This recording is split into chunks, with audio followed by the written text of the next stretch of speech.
الله الحمد لله وكفى والصلاة والسلام على خاتم الرسل وسيد الأنبياء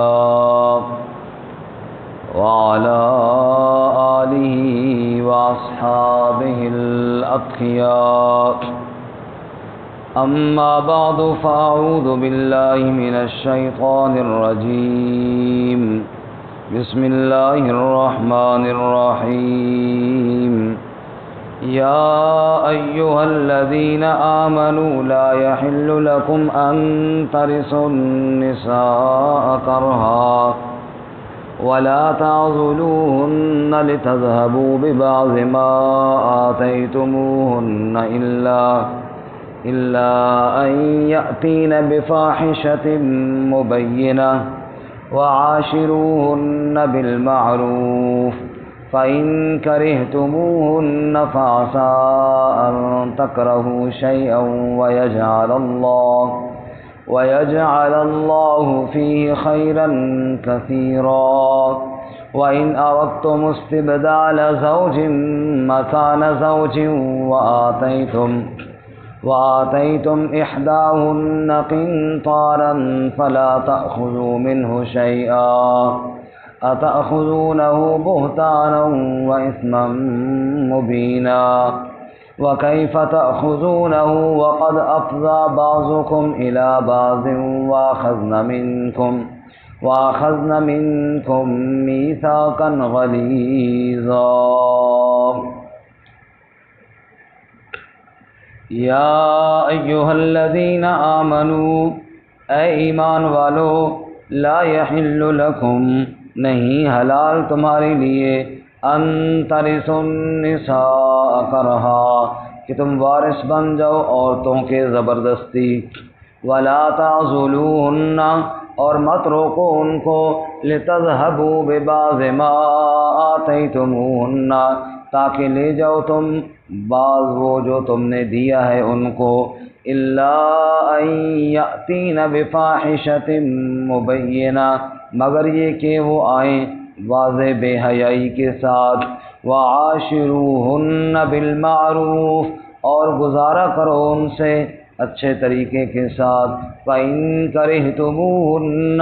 پس اگر ناپسند سمجھو تم انہیں فَعَسَىٰ أَن تَكْرَهُوا شَيْئًا بس امید ہے کہ تم ناپسند سمجھو کسی شے کو وَيَجْعَلَ اللَّهُ فِيهِ خَيْرًا كَثِيرًا اور اللہ تعالیٰ اس میں خیر کثیر ڈال دے وَإِنْ أَرَدْتُمُ اسْتِبْدَالَ زَوْجٍ مَّكَانَ زَوْجٍ اور اگر تم ارادہ کرو تبدیل کرنے کا بیوی کی جگہ وآتیتم احداہن قنطارا اور تم نے دے رکھا ان میں سے کسی ایک کو خزانہ فلا تأخذوا منہ شیئا پس مت پکڑو اس میں سے کچھ بھی اتأخذونہ بہتانا واثما مبینا کیا تم پکڑتے ہو اس کو بہتان اور واضح گناہ کے ذریعے وَكَيْفَ تَأْخُذُونَهُ اور کیسے تم لوگے اسے وَقَدْ أَفْضَىٰ بَعْضُكُمْ إِلَىٰ بَعْضٍ اور یقیناً پہنچ چکا بعض تمہارا بعض کی جانب وَأَخَذْنَ مِنكُم مِّيثَاقًا غَلِيظًا اور تم نے لیا ہے ان سے پختہ وعدہ سبحان ربک رب العزت عما یصفون وسلام علی المرسلین والحمد للہ رب العالمین اللهم صل على محمد وعلى آل محمد كما صليت على إبراهيم وعلى آل إبراهيم إنك حميد مجيد اللهم بارك على محمد وعلى آل محمد كما باركت على إبراهيم وعلى آل إبراهيم إنك حميد مجيد معزز سامعین سورۃ النساء کا تیسرا رکوع آیات نمبر 19، 20 اور 21 آپ کے سامنے تلاوت کی ہیں۔ اللہ رب العزت ان کے مطابق صحیح بیان کی توفیق عطا فرمائے اور ہمیں قرآن و سنت پر عمل کرنے کی توفیق عطا فرمائے۔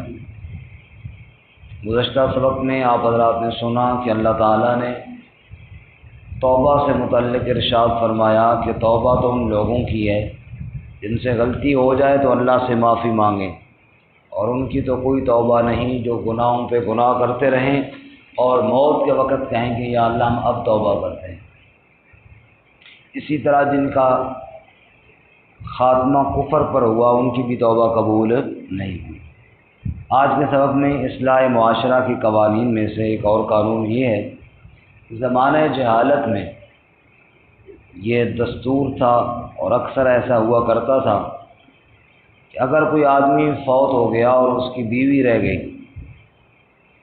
ظاہر بات ہے شریعت تو یہ کہتی ہے کہ عدت کے بعد بیوی کو اجازت ہے، اختیار ہے، کہیں وہ اور نکاح کرنا چاہے تو کر سکتی ہے، بلکہ اس سے قبل سورۃ البقرہ میں ہم پڑھ چکے ہیں کہ اگر عورت کی عدت پوری ہو جائے اس کو نکاح سے مت روکو، اور یہی بہتر ہے کہ وہ عدت گزارنے کے بعد نکاح کر لے۔ لیکن بعض لوگ اپنی اس میت کے بیوی کو نکاح کرنے سے روکتے تھے کہ اب تو نے اسی گھر میں رہنا ہے اور تجھے اجازت نہیں ہے، اگر تو نے نکاح کرنا ہی ہے تو شوہر جو تمہارا مر گیا ہے اس کی جائیداد سے تجھے کچھ نہیں ملے گا، پھر بے شک جاؤ، اگر اس کی میراث وغیرہ سے حصہ لینا ہے تو پھر ادھر ہی رہنا ہوگا، اسی گھر میں بیوہ بن کے یہ زندگی گزارنی ہوگی۔ اس سے اللہ تعالیٰ نے منع فرمایا بھئی میراث میں اس مرنے والے کا مال تمہیں مل گیا ہے، تم نے بیوی کو بھی میراث سمجھ رکھا ہے کہ جناب یہ بھی تمہیں مل گئی ہے اور اسے تم آگے کہیں نہیں جانے دیتے ہو۔ میراث میں مال ملتا ہے، عورت نہیں ملتی۔ باقی جب اس پہلے شوہر کے ساتھ جو فوت ہو گیا ہے، جب یہ میاں بیوی آپس میں مل چکے اور اکٹھے رہ چکے، اب یہ اس کی بیوی تھی، اس کی میراث کا بھی اس کو حق پہنچتا ہے، جو مہر دیا تھا وہ بھی اس کا حق بنتا ہے۔ اب وہ شوہر فوت ہو گیا تو اس کا مطلب یہ ہے کہ تم اس سے مہر واپس لو گے یا جناب جو میراث میں اس کا حق بنتا ہے وہ اس کو نہیں دو گے، تو یہ زیادتی ہے۔ جب عورت شوہر کے پاس آئی، نکاح ہوا، آپس میں میاں بیوی ملے، اکٹھے رہے، بس اب وہ اس کی وارث ہے، اب اس کی وراثت سے اس کو کوئی نہیں روک سکتا۔ ہاں یہ الگ بات ہے اگر وہ عورت خود نکاح نہ کرنا چاہے تو زبردستی اس کو نہ کی جائے، جیسے سورۃ البقرہ میں ہم یہ بھی پڑھ چکے ہیں کہ اسے گھر سے نکالا نہ جائے، اب وہ اس گھر میں رہ سکتی ہے جس گھر میں اس کا مرنے والا شوہر کا جو گھر تھا، جس کو اس میراث میں بھی اس کا حصہ ہے، زبردستی نہ نکالا جائے، لیکن اگر وہ خود نکاح کرنا چاہے تو نکاح سے روکا بھی نہ جائے۔ اسی طرح جو حق مہر دیا ہے وہ بھی اس عورت کا حق ہے، اگر زندگی میں شوہر نے نہیں دیا تو مر گیا ہے تو میراث میں قرض کی طرح پہلے حق مہر بھی ادا کیا جائے۔ اب اگر کوئی وارث یہ شرط لگائے بھی حق مہر تب دیں گے جب یہ عدت کے بعد آگے نکاح نہ کرے، تو یہ شرط بھی غلط ہے۔ وہ عورت کا حق ہے، وہ اس کو دیا جائے گا، میاں بیوی آپس میں مل چکے ہیں، مہر لازم ہو گیا ہے، اب اس کو اس حق سے کوئی روک نہیں سکتا۔ حق مہر ایک صورت میں ضائع ہو جاتا ہے اگر عورت بے حیائی اور بدکاری کرے، ظاہر بات ہے اس نے اپنے شوہر کا وہ حق خود ہی ضائع کر دیا ہے، پھر تو ٹھیک ہے۔ اگر ایسا کوئی معاملہ نہیں ہے تو پھر تم کیسے اس سے مہر لے سکتے ہو یا کیسے تم اسے خوار کر سکتے ہو؟ تم جھوٹا الزام لگا کر یا بہتان باندھ کر، نعوذ باللہ، جھوٹا الزام اور بہتان تو ویسے بہت بڑا گناہ ہے۔ اس لیے ارشاد فرماتے یا ایھا الذین آمنو، اے ایمان والو، لا یحل لکم، حلال نہیں تمہارے لیے، ان ترثوا النساء کرہا، کہ تم عورتوں کے وارث بن جاؤ زبردستی۔ میراث میں مال ملتا ہے، عورتیں نہیں ملتی کہ جناب تم ان کے اوپر بھی اپنا فل اختیار رکھ کر بیٹھ جاؤ، ایسی اجازت تمہیں ہرگز نہیں ہے۔ ولا تعضلوہن، اور مت روکو ان کو، یعنی عدت گزارنے کے بعد اب آگے وہ نکاح کرنا چاہتی ہیں تو ان کو مت روکو۔ اچھا، بعض لوگ روکتے اس لیے تھے تاکہ عورت تنگ ہو کر کہے کہ یار مجھے یہاں سے جو کچھ ملنا تھا نا وہ میں چھوڑتی ہوں، مجھے جانے دو۔ اصل مقصد ہی یہی ہوتا تھا کہ اس کو تنگ کریں گے، روکیں گے تاکہ وہ میراث کا حصہ چھوڑ جائے، مہر وغیرہ جو دینا ہے وہ چھوڑ جائے۔ فرمایا وَلَا تَعْضُلُوهُنَّ،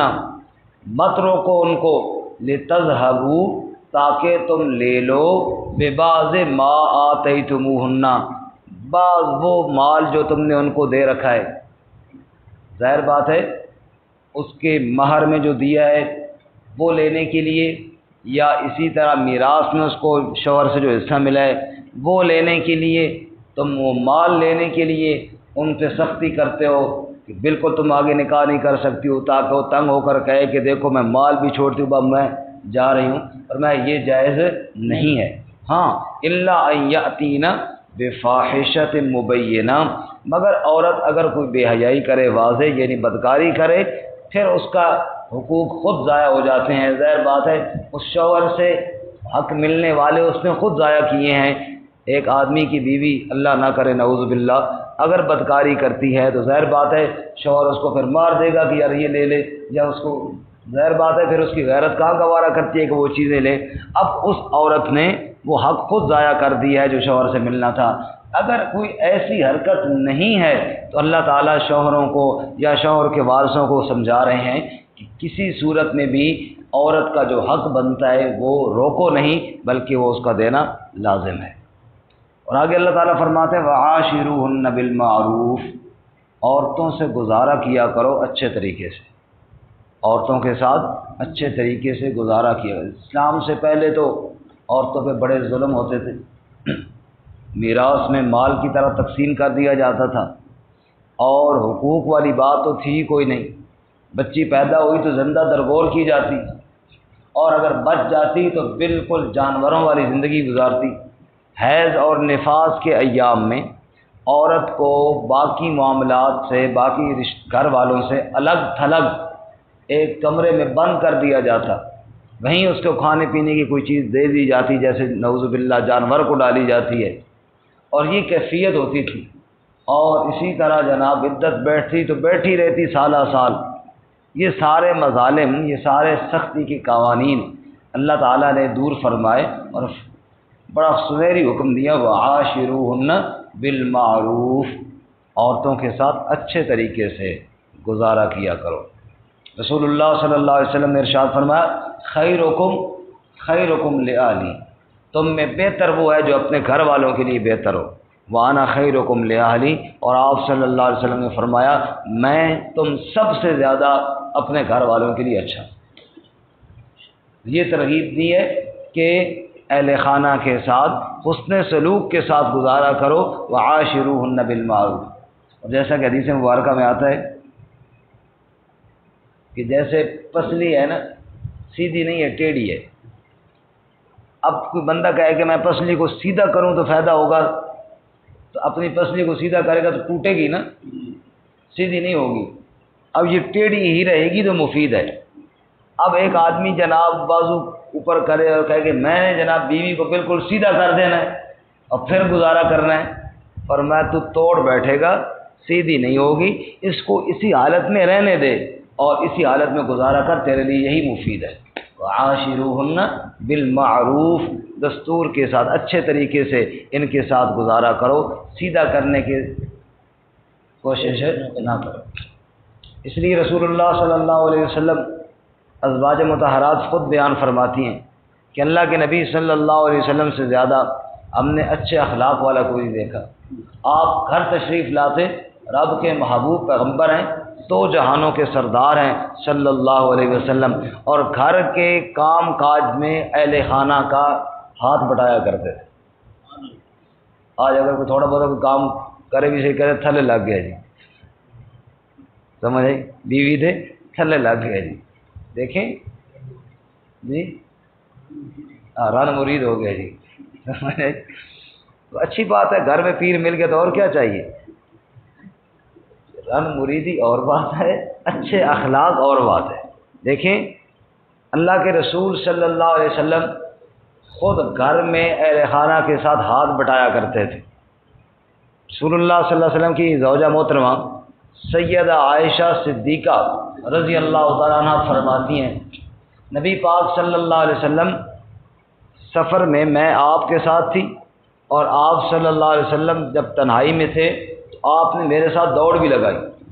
اب آپ دیکھیے نا، دو جہاں کا سردار اور بیوی کے ساتھ دوڑ لگا رہے ہیں، امت کو سبق سکھا رہے ہیں کہ اہل خانہ کے ساتھ حسن سلوک کے ساتھ گزارا کرو،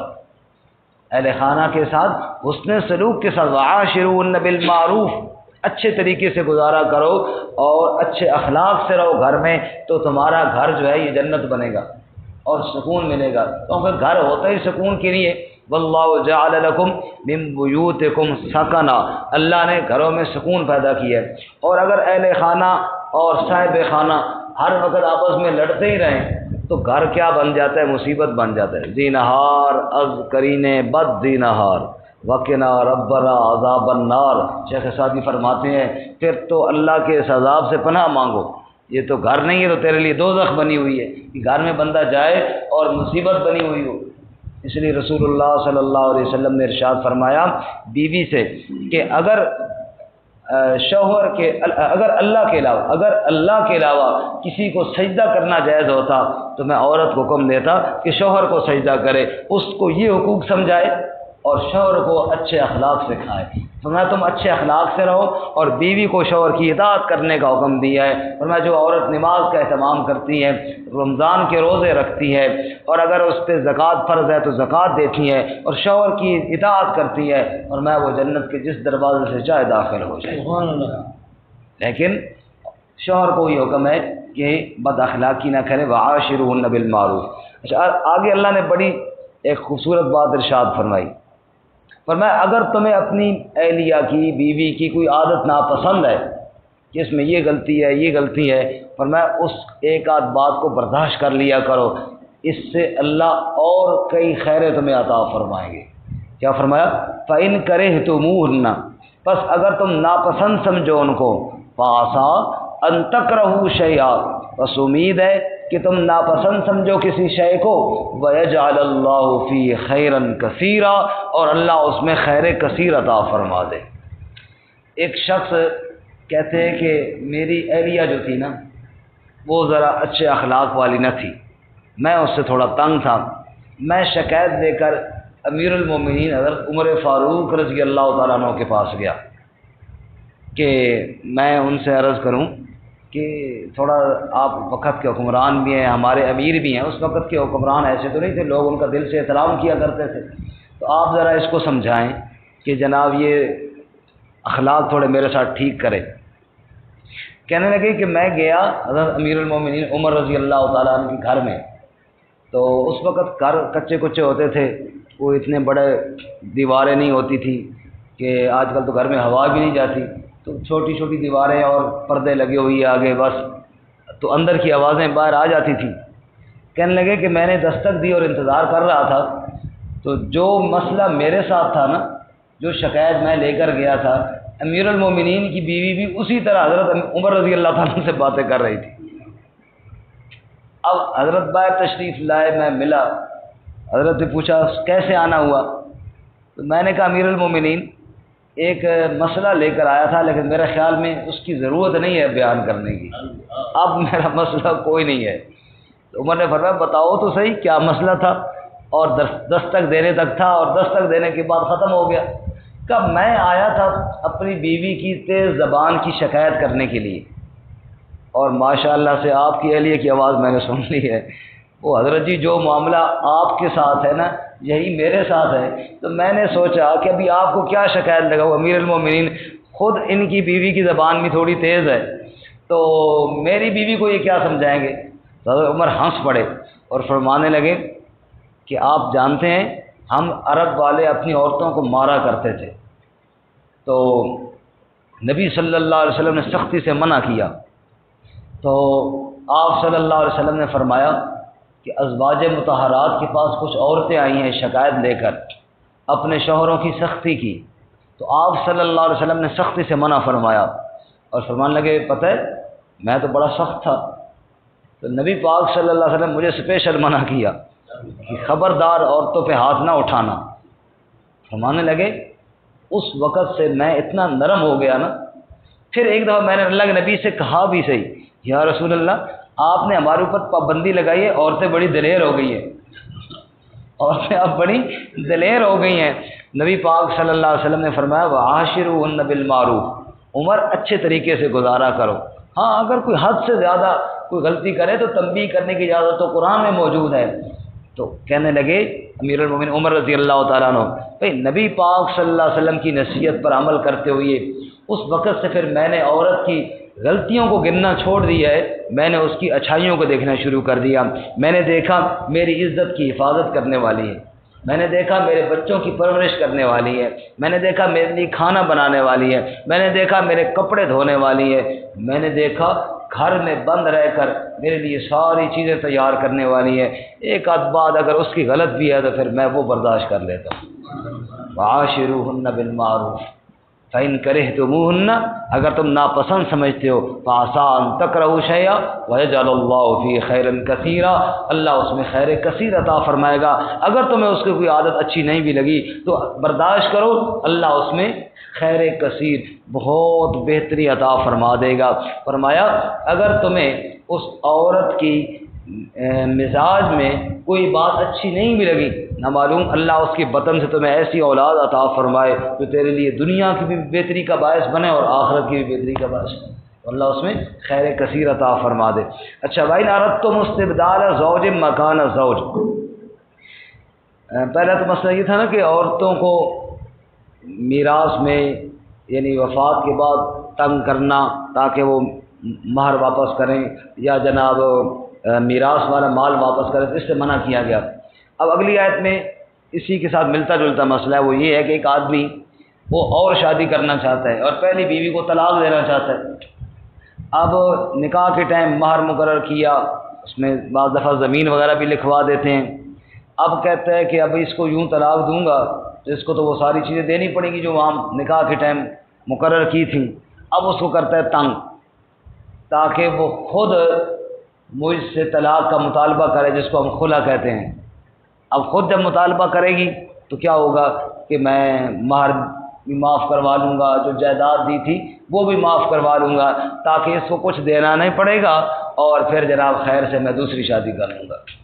اللہ تعالیٰ نے اس سے بھی منع کیا، فرمایا وَإِنْ أَرَدْتُمُ اسْتِبْدَالَ زَوْجٍ مَكَانَ زَوْجٍ، اگر تم تبدیل کرنا چاہو بیوی کو بیوی کی جگہ، یعنی اس بیوی کو طلاق دے کر اور نکاح کرنا چاہتے ہو، وَآتَيْتُمْ إِحْدَاهُنَّ قِنْطَارًا، اور کسی کو تم نے خزانہ دے رکھا ہو، تم نے مہر میں یا جناب تم نے اس وقت نکاح کے ٹائم کوئی زمین لکھوا دیا ہے، کوئی پلاٹ لکھوا دیا ہے، خزانہ دے رکھا ہو، فَلَا تَأْخُذُوا مِنْهُ شَيْئًا، اب اس میں سے کچھ بھی مت لو، اس میں سے کچھ بھی مت لو۔ أَتَأْخُذُونَهُ بُهْتَانًا وَإِثْمًا مُبِينًا، کیا تم بہتان اور گناہ کے ذریعے لینا چاہتے ہو؟ پہلے عرض ہو چکا نا، اگر عورت کوئی بدکاری کرے تو پھر تو ٹھیک ہے، وہ اپنا حق ضائع کرتی ہے۔ اب تم لینا چاہتے ہو تو کیا اس پر الزام لگاؤ گے کہ یہ بدکارہ ہے نعوذ باللہ، اور پھر جناب تم واپس لو گے؟ تم یا اسے تنگ کرو گے اور گناہ حاصل کرو گے اور پھر تم اپنا مال بچاؤ گے؟ فرمایا کہ نہ، جو مقرر ہو گیا ہے اب تم اس میں سے کچھ لے نہیں سکتے، اب وہ اسی کا حق ہے۔ اور اللہ ساتھ شرم دلاتے ہیں کیف تأخذونہ، کیسے لوگے تم، کیسے لوگے؟ کل نکاح کے ٹائم مقرر کیا، پھر میاں بیوی آپس میں ملے ہو، خلوتیں ہوئی ہیں، اور اب جناب مال واپس لینا چاہتے ہو، یعنی گویا کہ کوئی شرم کرو، جو مال مقرر کیا ہے پھر میاں بیوی آپس میں مل چکے ہیں، پھر مال کی خاطر جناب تم تنگ بھی کر رہے ہو اور الزام بھی لگا رہے ہو۔ اگر نہیں دینا تھا تو مقرر نہیں کرنا تھا نا، اب جو مقرر کر دیا اب اس سے لینے کی اجازت نہیں۔ وَكَيْفَ تَأْخُذُونَهُ، کیسے تم لوگے اسے؟ وَقَدْ أَفْضَىٰ بَعْضُكُمْ إِلَىٰ بَعْضٍ، اور تمہارا بعض تک پہنچ چکا ہے، اس سے مراد اشارہ ہے تم آپس میں مل چکے ہو، نکاح ہوا تم آپس میں اکٹھے رہے، میاں بیوی ملے آپس میں، وَأَخَذْنَ مِنْكُمْ مِيثَاقًا غَلِيظًا، اور انہوں نے تم سے پختہ وعدے لیے۔ وہ جو نکاح تھا وہ پختہ وعدہ تھا نا، نکاح پختہ وعدہ تھا، تمہارا ان سے معاہدہ ہوا تھا، اور معاہدے کی پاسداری ہوئی ہے، آپس میں تم اکٹھے رہے ہو، اور اب پھر جناب مال کے لیے جھگڑے ڈالنا یہ کوئی اچھی بات نہیں ہے، جو مقرر ہوا ہے وہ ادا کرو۔ یہی وہ آیت مبارکہ ہے جو حضرت عمر رضی اللہ تعالیٰ عنہ نے خطبے میں ارشاد فرمایا تھا کہ آج کے بعد مہر زیادہ نہیں ہوگا، اگر زیادہ مہر مقرر کیا 10 درہم سے زیادہ مہر تو وہ اضافی مہر لے کر بیت المال میں جمع کرایا جائے گا۔ ایویں لوگ بڑے بڑے مہر مقرر کر لیتے ہیں اور پھر ادا نہیں کرتے۔ تو ایک عورت کھڑی ہوئی تھی اور اس نے کہا تھا امیر المومنین یہ والا قانون ہم نہیں مانتے۔ عمر نے فرمایا بھئی کیوں نہیں مانتے؟ کہا اس لیے یہ آیت اس نے پڑھ کے سنائی کہ اللہ تعالیٰ فرماتے ہیں وَآتَيْتُمْ إِحْدَاهُنَّ قِنْطَارًا فَلَا تَأْخُذُوا مِنْهُ شَيْئًا، اگر تم نے عورت کو بڑا خزانہ بھی دے رکھا ہو تو اس میں سے کچھ بھی نہ لو۔ امیر المومنین اللہ تعالیٰ تو خزانے کی بات کرتے ہیں اور آپ حکم دے رہے ہیں کہ 10 درہم سے زیادہ مہر نہیں ہونا چاہیے، لہذا یہ والا قانون ہم نہیں مانتے، یہ اللہ کی کتاب کے مطابق نہیں ہے۔ سبحان اللہ، کیا عظیم لوگ تھے۔ عمر رضی اللہ تعالیٰ نے مسکرا پڑے اور کہا اللہ رحم فرمائے اس خاتون پر جس نے عمر کی غلطی کی اصلاح کر دی۔ سبحان اللہ، یہ نہیں کہا کہ جناب تو کون ہوتی ہے مجھے سمجھانے والی، نہ، تو اللہ رحم فرمائے اس خاتون پر جس نے عمر کی اصلاح کر دی ہے۔ میں تو صرف اس لیے کہہ رہا تھا کہ لوگ مہر زیادہ مقرر کرتے ہیں اور ادا نہیں کرتے، لہذا اب میں اتنی گزارش کرتا ہوں کہ ٹھیک ہے جتنا مرضی مقرر کرو، میں اپنا قانون تو واپس لیتا ہوں، لیکن یہ ہے کہ ادا کیا کرو، اتنا مقرر کرو جو ادا کر سکو، اور میں عمر اپنا قانون واپس۔ سبحان اللہ، ایسے عظیم لوگ تھے رضی اللہ تعالیٰ۔ عمر رضی اللہ تعالیٰ نے کھڑے ہوئے، 22 لاکھ مربع میل کا حکمران، اور اتنا دہشت کہ اس کے نام کی وجہ سے کیسر و کسریٰ کے بادشاہ اپنے محلات میں کامتے ہیں، اور کھڑے ہو کر پوچھتے ہیں لوگوں مجھے اللہ تعالیٰ نے تمہارے اس معاملے کا امیر مقرر کیا ہے، اچھا بتاؤ اگر میں کوئی ایسا حکم کروں جو اللہ اس کے رسول کے خلاف ہو، شریعت کے مطابق نہ ہو، اور میں تمہیں آرڈر دے دوں کہ یہ کام کرنا ہے، تو بتاؤ تم کیا کرو گے اس وقت؟ سبحان اللہ، ایک اعرابی صحابی کھڑے ہوئے، صحابہ کہتے ہیں ان کی تلوار کا دستہ جو تھا نا وہ بھی ٹوٹا ہوا تھا، اوپر کپڑے کی نا ٹاکیاں لپیٹی ہوئی تھیں، پرانے سے کپڑے پہنے ہوئے، اور کھڑے ہوئے اور تلوار یوں کر کے کہنے لگے اگر تم عمر اللہ کے قرآن کے خلاف فیصلہ کرے گا ہم اپنی اس تلوار سے تیرے ٹیڑھے پن کو سیدھا کر دیں گے۔ سبحان، امیر المومنین مسکرائے اور فرمایا اللہ رحم فرمائے اس امت پر جس کے اندر ایسے عظیم لوگ بھی ہیں جو عمر کے ٹیڑھے پن کو اپنی تلوار سے سیدھا کرنے کی جرت رکھتے ہیں۔ خوش ہوئے، شکر ہے ایسے لوگ بھی موجود ہیں جو عمر کی غلطیوں کی اصلاح کرنے والے ہیں اور عمر کے ٹیڑھے پن کو تلوار سے سیدھا کرنے کی جرت رکھتے ہیں۔ سبحان اللہ، آپ کھڑے ہوئے خطبے کے لیے ایک دفعہ اور فرمان لگے لوگوں سنو توجہ کے ساتھ بات کو۔ اسی طرح کے ایک اعرابی کھڑے ہوئے اور کہا امیر المومنین نہیں سنتے ہم آپ کی بات۔ فرمایا کیوں نہیں سنتے؟ اس لیے نہیں سنتے، یعنی وہ حضرات فوراً غصے میں آنے والے نہیں تھے، وجہ پوچھتے بھائی کیوں نہیں سنتے میری بات کو، میں تمہارا امیر ہوں۔ اور میں اس لیے نہیں سنتے کہ مال غنیمت میں جو کپڑا ملا تقسیم ہوا اور وہ کپڑا سب کے حصے میں تھوڑا تھوڑا آیا، پورا جوڑا نہیں بنتا تھا۔ ہمیں جو کپڑا ملا اس میں سے جوڑا پورا نہیں بنتا تھا، اور آپ نے پورا جوڑا پہنا ہوا ہے، آپ نے نیا پورا جوڑا پہنا ہوا، اور ساتھ یہ بھی کہتے ہو کہ سنو بات، ہم نہیں سنتے۔ اس وقت تک نہیں سنتے جب تک اس کپڑے کا حساب نہ دو جو اضافی آپ نے جوڑا پہنا ہوا ہے۔ حضرت عمر رضی اللہ تعالیٰ عنہ نے اپنے بیٹے عبداللہ بن عمر سے فرمایا عبداللہ کھڑے ہو جاؤ اور اس کو جواب دو۔ عبداللہ کھڑے ہوئے اور کہنے لگے اس میں کوئی شک نہیں کہ ایک آدمی کے حصے کے ساتھ پورا جوڑا نہیں بنتا تھا، لیکن جو میرے حصے کا آیا نا میں نے ابا جی کو دے دیا ہے، تو ان کا اپنا حصہ اور میرے والا ملا کر کے ان کا جوڑا بن گیا۔ وہ عربی کہنے لگا اب بولے جی اب ہم سنیں گے، اب آپ ارشاد فرمائیں اب ہم سنیں گے اور دل سے مانیں گے بھی صحیح، اللہ نے آپ کو ہمارا امیر مقرر کیا ہے۔ وہ جو شبہ تھا وہ نکل گیا، اتنا سا شبہ تھا، ہم نے کہا شاید آپ نے زیادہ کپڑا رکھ لیا، تو زیادہ نہیں رکھا، بیٹے نے ہدیہ دی وہ تو ٹھیک ہے، ہر کوئی اپنا حصے میں جس کو چاہے دے دے۔ تو ایسے انصاف اور عدل کرنے والے لوگ اور اللہ کی کتاب کے سامنے رک جانے والے لوگ، عمر کے بارے میں آتا ہے نا کانا وقافا بکتاب اللہ، عمر چاہے کتنا ہی جلال میں کیوں نہ ہوتا،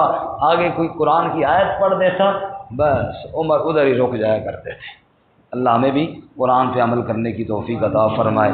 ترجمہ دوبارہ سن لیجیے۔ فرمایا یا ایھا الذین آمنوا، اے ایمان والو، لا یحل لکم، نہیں حلال تمہارے لیے، ان ترثوا النساء کرہا، تم وارث بنو عورتوں کی زبردستی، ولا تعضلوہن، اور مت روکو ان کو، لتذہبوا ببعض ما آتیتموہن، تاکہ تم لے لو بعض وہ جو تم نے دیا ہے ان کو، الا ان یأتین بفاحشۃ مبینہ، مگر یہ کہ وہ کھلی بے حیائی کے ساتھ آئیں، وعاشروہن بالمعروف، اور گزارا کرو ان سے اچھے طریقے کے ساتھ، فَإِن كَرِهْتُمُوهُنَّ، بس اگر تم ناپسند سمجھو ان کو، فَعَسَىٰ أَن تَكْرَهُوا شَيْئًا، بس امید ہے کہ تم ناپسند سمجھو کسی شے کو، وَيَجْعَلَ اللَّهُ فِيهِ خَيْرًا كَثِيرًا، اور اللہ تعالیٰ اس میں خیر کثیر ڈال دے، وَإِنْ أَرَدتُّمُ اسْتِبْدَالَ زَوْجٍ مَّكَانَ زَوْجٍ، اور اگر تم ارادہ رکھو زوجہ کو تبدیل کرنے کا پہلی کی جگہ، وآتیتم احداہن قنطارا، اور تم نے دیا ان میں کسی کو خزانہ، فلا تأخذوا منہ شیئا، بس مت پکڑو اس سے کچھ بھی، اتأخذونہ بہتانا واثما مبینا، کیا تم وہ لوگے بہتان اور واضح گناہ کے ذریعے، وکیف تأخذونہ، اور کیسے تم لے سکتے ہو اس کو، وقد افضى بعضکم الی بعض، اور یقیناً پہنچ چکا تمہارا بعض کی جانب، ایک دوسرے سے مل چکے ہو، وَأَخَذْنَا مِنْكُمْ مِيثَاقًا غَلِيظًا، اور لیا انہوں نے تم سے پختہ وعدہ۔